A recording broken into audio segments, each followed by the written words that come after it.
আমেরিকায় অবকাশ যাপন শেষে দেশে ফিরেই শাকিব খানের হাতে উঠল ডেইলি স্টার ওটিটি আসরের বিশেষ সম্মাননা। Silver jubilee of excellence in Bangla cinema award পেয়েছেন দেশের শীর্ষ এই নায়ক।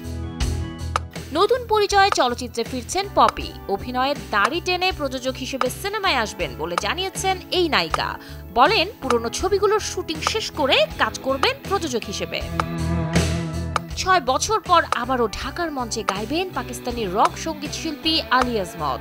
দিন চূড়ান্ত না হলেও বাংলাদেশে আসার বিষয়টি সামাজিক যোগাযোগ মাধ্যমে জানিয়েছেন গায়ক নিজেই।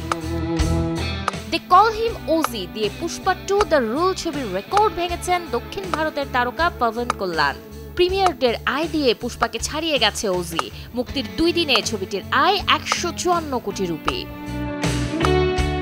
ইসরায়েল ফিলিস্তিন নিয়ে মুখ খুললেন হলিউড তারকা জেনিফার লরেন্স। স্পেনের সান সেবাস্তিয়ান ফিল্ম ফেস্টিভ্যালে ফিলিস্তিনের পক্ষ নিয়ে অস্কার জয়ী এই অভিনেত্রী বলেন, গাজায় যা ঘটছে তা গণহত্যার শামিল।